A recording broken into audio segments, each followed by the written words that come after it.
Assalamualaikum. My name is Nur Farzana binti Manawawi. My matrix number is 11 DKA21F1082. Today I would like to talk about introduction of slope stability. Slope stability refers to the condition that an inclined slope can withstand its own weight and external force without experiencing displacement. Slope stability uses principle of soil or rock mechanics, geotechnical engineering, and engineering geology. Next is objective of slope stability analysis. First of all, determines the long-term survivability of existing and excavated slopes. Second is evaluates the effectiveness of proposed reinforcement. Third is calculate shear strength, and lastly is design a successful slope designs. Assalamualaikum, nama saya Nurul Nisha Sabarina binti Nur Akmal.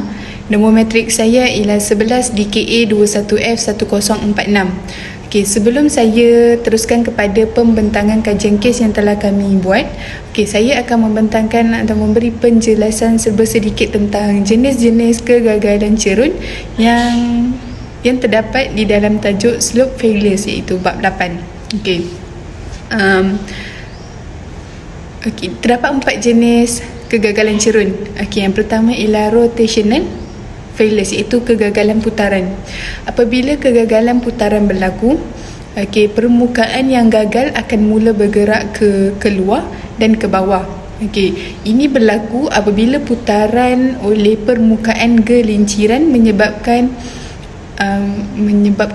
permukaan cerun melengkung. Kegagalan putaran boleh dilihat pada cerun terhingga seperti empangan tanah, tambak, cerun buatan manusia dan lain-lain. Kegagalan putaran mungkin boleh berlaku dalam 3 cara yang berbeza. Yang pertama ialah face failure or slope failure.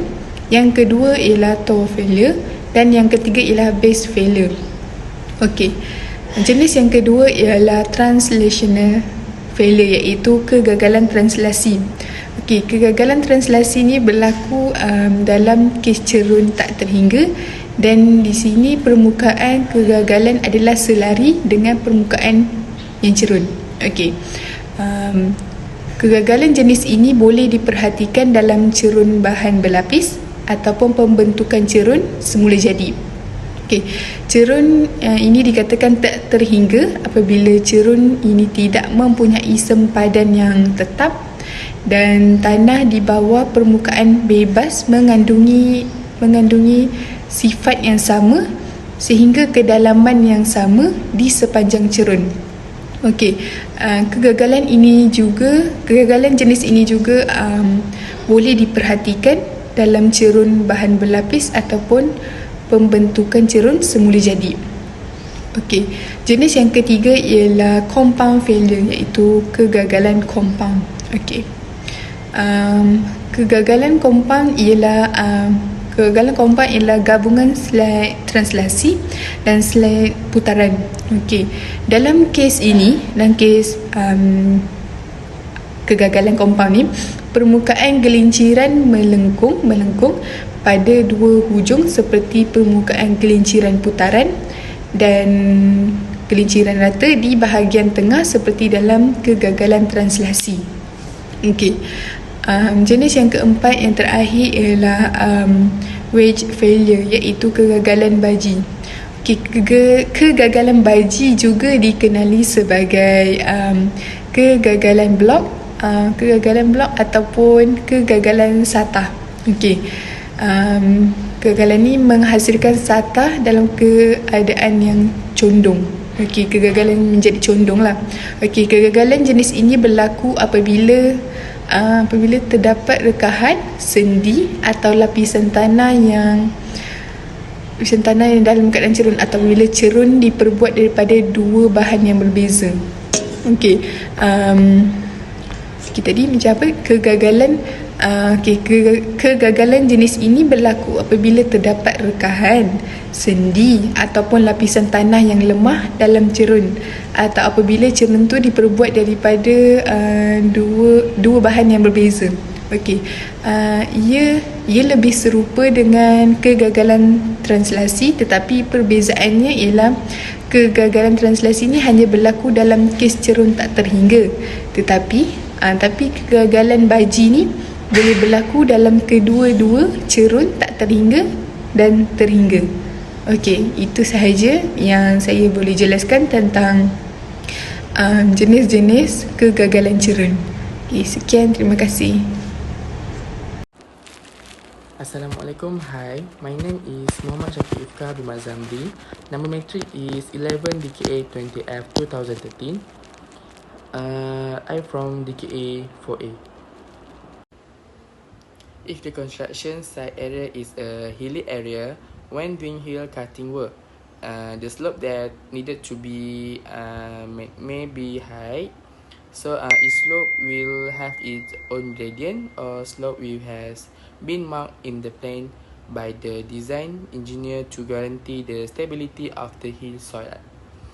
The hill soil after the ear cutting were done, the gradient of this slope will be marked by the ratio between height and distance from the head of the slope top to the foot of the slope too.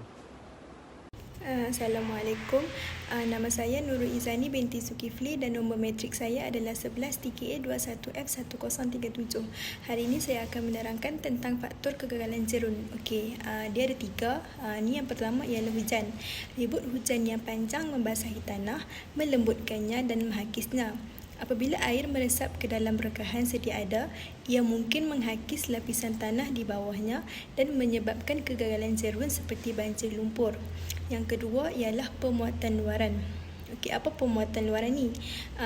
Ia bermaksud puncak bukit atau puncak boleh gagal jika terdapat beban di sana yang meningkatkan beban graviti. Kestabilan cerun akan dipertingkatkan dengan pemberat yang dikenali sebagai bermayang yang diletakkan di hujung kaki. Okey, yang ketiga yang akhir sekali ialah aktiviti pembinaan. Oleh kerana rintangan huruf dikurangkan, aktiviti pembinaan berhampiran dengan hujung cerun sedia ada menghadapi risiko kegagalan. Okey, ini adalah kaedah penstabilan cerun. Okey, mari kita tengok apa itu kaedah penstabilan cerun. Okey, dalam kaedah ini, beban yang menyebabkan pergerakan tanah akan dikurangkan dengan mengurangkan ketinggian cerun atau mengurangkan sudut cerun. Okey, pembinaan tembok penahan, pembinaan dinding penahan direka untuk mengelakkan tanah tebing daripada runtuh. Oleh itu, struktur dinding penahan harus dapat menahan beban yang bertindak ke atasnya tanpa mengalami sebarang bentuk kegagalan. So now I want to explain about risiko. Distribution of landslide hazard, particular for zoning purpose, should include the volume or area of the landslide and the probability of its occurrence. A condition with the potential for causing an under severe consequence. Individuals who live within the zone impacted by the slope, failure of who follow a particular pattern of life that might subject him or her to consequences of slope failure. Thank you. Assalamualaikum, nama saya Nizra binti Nurjan dan nombor matrik saya ialah 11 DKA 21F 1040. Dalam slide ini, saya akan membentangkan tentang pihak yang bertanggungjawab dalam kestabilan cerun. Yang pertama adalah MPAG. MPAG itu adalah Majlis Perbandaran Alor Gajah. Peranan dia adalah untuk menyelaraskan tugas penyelenggaraan, melaksanakan tugas pembangunan infrastruktur dengan melaksanakan projek yang melibatkan kemudahan awam. MPAG ni juga dia melibatkan kaedah pengurusan cerun secara menyeluruh. Oleh itu dia terlibat juga dengan kestabilan cerun ni. Yang kedua adalah JKR. Seperti yang kita tahu, JKR ialah Jabatan Kerja Raya, tetapi ia juga membantu dalam penilaian kestabilan cerun, keselamatan dan pengurangan dengan melengkapkan manual reka bentuk. tapi yang diiktiraf oleh JKR sahaja. Oleh itu, jika ada kawasan setempat yang mempunyai kawasan cerun, kita boleh hubungi pihak ni, salah satulah antara JKR atau MPAG, untuk mengambil tindakan lanjut dan membuat pengurusan dengan lebih cekap dan akan pastikan kawasan tu lebih selamat, berkualiti dan sebagainya.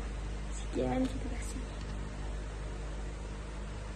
Secara kesimpulannya, kertas kerja ini bertujuan untuk mengkaji pelbagai kaedah keseimbangan had dan kaedah unsur terhingga dalam analisis kestabilan cerun berdasarkan karya penting oleh banyak pengarang yang telah dilakukan berkaitan kestabilan cerun ini. Pelbagai parameter dan faktor persamaan keselamatan yang digunakan oleh mereka telah disemak dan dibincangkan secara ringkas. Beberapa alat matematik juga dicadangkan yang boleh digunakan untuk analisis cerun dalam keadaan tertentu.